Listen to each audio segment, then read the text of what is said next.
जवळ पंढरपूर ते जुना कासेगाव रस्त्यावर लोटस स्कूल नजीक सागर डेव्हलपर्सच्या माध्यमातून आम्ही घेऊन आलो आहोत ओपन प्लॉटचा भव्य प्रकल्प शिवनगरी। शिवनगरी या ठिकाणी उपलब्ध आहेत अगदी 1 गुंठ्यापासूनचे प्लॉट। यामध्ये अंतर्गत 30 फुटी रस्ते, रस्त्याच्या दोन्ही बाजूला झाडे, पुरेशा प्रकाश व्यवस्थेसाठी स्ट्रीट लाईटची सोय, स्वतंत्र पाण्याचे नळ कनेक्शन, संपूर्ण प्लॉटिंग क्षेत्राला compound, children park, open space, walking track, open gym, तसेच वृद्धांना बसण्यासाठी बाकडे। तर मग सर्व सोयींनी युक्त जुना कासेगाव रस्त्यावरील शिवनगरी येथे प्लॉट बुकिंग साठी आजच संपर्क करा। साईटचा पत्ता लोटस स्कूल पाठीमागे जुना Kasegaon road Pandharpur. Mobile number 7218 74 31 31 7218 17 12 21।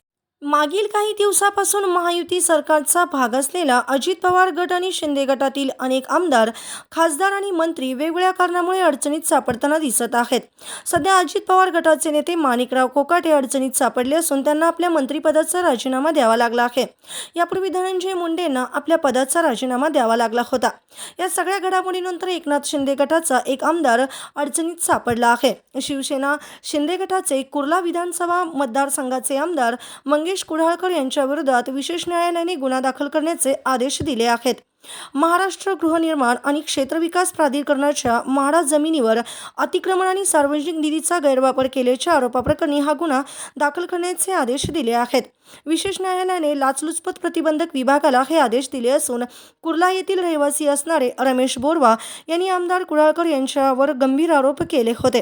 त्यांनी याबाबत तक्रार दाखल केली होती। याच तक्रारीवर सुनावणी करताना विशेष न्यायाधीश सत्यनारायण आर नावंदर यांनी कुडाळकर यांच्या विरोधात गुन्हा दाखल करण्याचे आदेश दिले। 3 वेळा आमदार राहिलेल्या कुडाळकर यांनी कुर्ला येथे म्हाडाने सेवा सुविधा आणि बागेसाठी आरक्षित केलेल्या भूखंडावर एक सभागृह आणि अनेक व्यावसायिक आस्थापने अनाधिकृतपणे बांधली असा आरोप तक्रारदारांनी केला होता।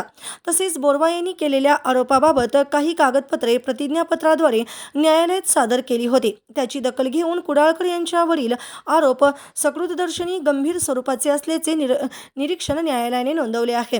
कुडाळकर यांनी मतदारसंघात विकास कामांसाठी मंजूर केलेल्या सार्वजनिक निधीचा गैरवापर केला। तसेच त्यांनी म्हाडाने आरक्षित केलेल्या भूखंडावर सभागृह आणि व्यावसायिक संकुले बांधले। या आरोपात तथ्य असावं असं निरीक्षण कोर्टाने नोंदवला आहे। त्यानंतर कोर्टाने LCBला गुन्हा दाखल करण्याचा आदेश दिला आहे। ताज्या घडामोडी पाहण्यासाठी आमच्या YouTube चॅनलवरील PVR म्हणजेच पंढरी वार्ता या न्यूजला सबस्क्राइब करा आणि शेजारील बेल आयकॉनवर क्लिक करा।